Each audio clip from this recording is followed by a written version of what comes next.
Hola, dentro de unos días tendréis un vídeo con detalle de lo que debe hacerse en esta tarea colaborativa, interpretando a Kant, pero quiero adelantar algunas cosas por si alguien ya está empezando a trabajar en ella, ya que también hay una parte que implica a la práctica. Bueno, tiene una parte colaborativa y una parte también de desarrollo individual. La colaborativa se hace en el mismo foro de la práctica y se hace a base de intervenciones en las que se reflexiona sobre la filosofía kantiana, su significado, se comparte recursos, se hacen dudas, se responden a preguntas, etcétera. Bueno, pues en ese material que sirve también, como decía, para la práctica, pues luego vais a tener la ocasión de reflexionar y montar esta tarea ya de una forma individual, a base de preguntas y respuestas, que trata de descifrar lo que es el pensamiento kantiano. Aquí no se trata tanto de devolver contenidos, sino de realmente interpretarlo, saber descodificar lo que es el pensamiento de Kant y saber qué es lo que significa. Esas preguntas, lo interesante es que sirvan para vosotros mismos, para descifrar lo que quiere decir Kant, con un lenguaje que a veces resulta un tanto oscuro. Entonces, bueno, aquí la clave va a estar eso, en llevar Kant a lo sencillo, en saber explicarlo de una manera que se entienda. Esas preguntas, imaginad que las hace alguien que no sabe nada de Kant y esas respuestas tienden a dar información suficiente a esas personas para al menos formarse una idea de los aspectos básicos de la filosofía kantiana. Entonces esta tarea requiere un poco de paciencia, tiempo, reflexión. Algunas cuestiones, bueno, ¿qué es lo que tiene que tratarse? Pues aquí están los contenidos, son dos. Kant, donde todo el desarrollo de la filosofía kantiana, en lo que se refiere al conocimiento y la ética, y la ilustración, que se refiere más a cuestiones como la marcha de la historia en general y la política, pero fundamentalmente va a ser el tema de Kant. Bueno, pues aquí veis las cuestiones de las preguntas de la filosofía en general, que la búsqueda del conocimiento de la realidad humana pues va ligada a qué es lo que podemos conocer y también cómo debemos actuar, o sea, el conocimiento y la ética.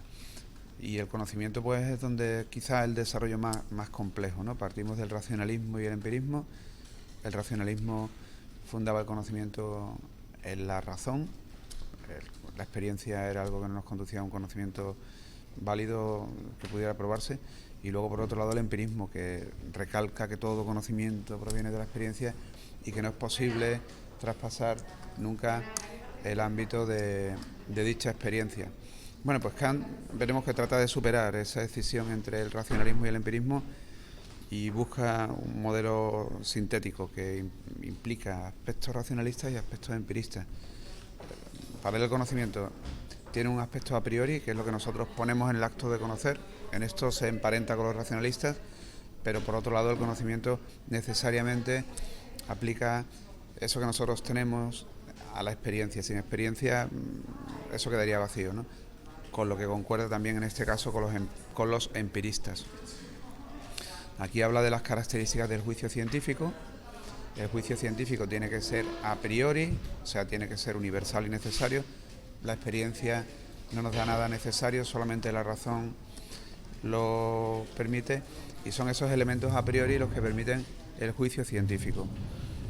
A priori tenemos por un lado el espacio y el tiempo como las formas de la sensibilidad, tenemos las categorías mentales, por ejemplo, causa-efecto, unidad, totalidad, etcétera, con los cuales nosotros formulamos los juicios a partir de los datos de la experiencia, y luego unas ideas últimas en las que nosotros sintetizamos la totalidad, ¿no? Por ejemplo, la idea de alma, donde se sintetiza la totalidad de la experiencia interna, la idea de Dios, como donde se sintetiza todo lo que son las condiciones de posibilidad de este mundo, o la idea de mundo, como la totalidad de lo que existe. Bueno, aquí Kant va a explicar por qué es posible que formulemos de una manera enteramente racional los principios de las matemáticas, por qué es posible que formulemos de una forma enteramente racional y sin dependencia de la experiencia los juicios de la física pura, y luego entra en la metafísica, Dios, alma y mundo, y investiga si es posible un conocimiento a priori o racional de ello. Eso lo tenéis que ver vosotros y veréis el resultado.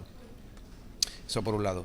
Y las cuestiones de la ética. Frente a la ética anterior, que era una ética material, dice él, que nos decía qué es lo que debemos hacer, él plantea una ética de tipo universal, necesaria, que nos diga no qué debemos hacer exactamente, sino cómo debemos actuar. O sea, y él, la clave es decir, actuar siempre de acuerdo con el deber, con lo que nosotros entendemos que debería hacer cualquiera. Pues eso es algo también que tenéis que profundizar un poco y en el mismo foro, pues, ver los detalles y entre vosotros mismos intentar pulir esto para llegar a una interpretación clara de lo que dice Kant. De nuevo aquí reaparece el tema de Dios, el alma y el mundo, y veremos cómo desde la ética pues Kant encuentra también una vía para llegar a alguna reflexión interna sobre la importancia ética de la noción de alma como autonomía de la voluntad. Yo tengo un principio de actuación que es interno y no me muevo solamente por lo que son las determinaciones del mundo que me rodea. El tema de la inmortalidad y también Dios como sería como un poco el garante último de una ley moral.